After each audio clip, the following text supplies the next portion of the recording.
that we have also about divine is very confusing. But this is not knowledge. This is never the knowledge.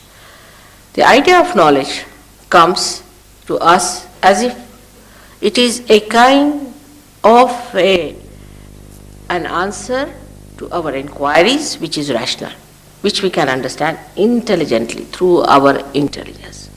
But now this area is beyond intelligence, beyond rationality. Beyond all that is limited is the unlimited area.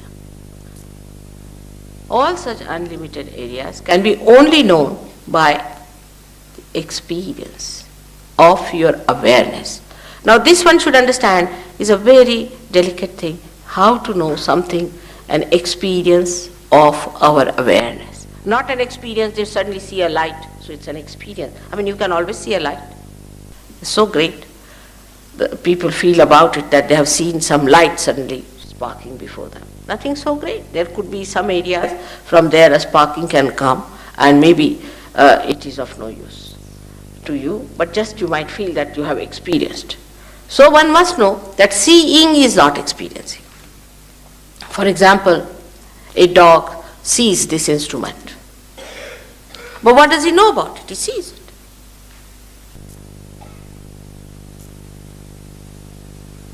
Awareness, the human awareness, has so many great things about itself compared to the animal awareness. For example, we can say the awareness of beauty, animals don't have. Awareness of cleanliness, animals don't have.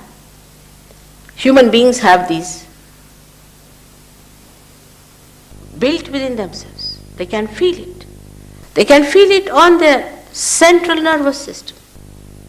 So whatever is your awareness is to be felt on your central nervous system. It's not just an imaginary thing or an intellectual discussion. Yes, I know, I know. Not that way. The knowledge should come to you through your feelings. Like, I can feel this is hot or cold. But a stone will not feel anything.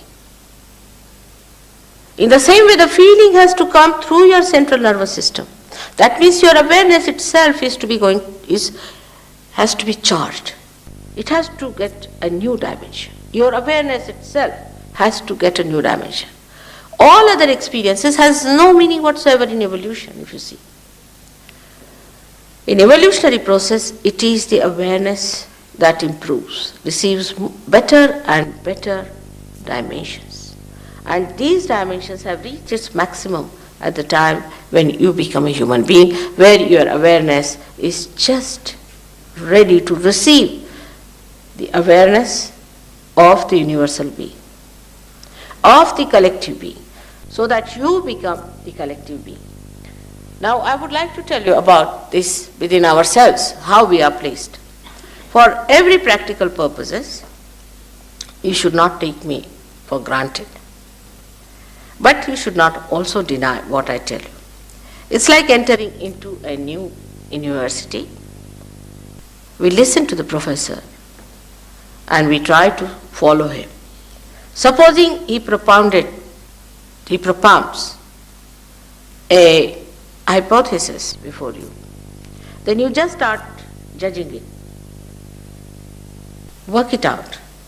If it is true, then you call it a law. In the same way, we should enter into this new understanding by first seeing it, not denying it. Then if it is true, then we have to believe it.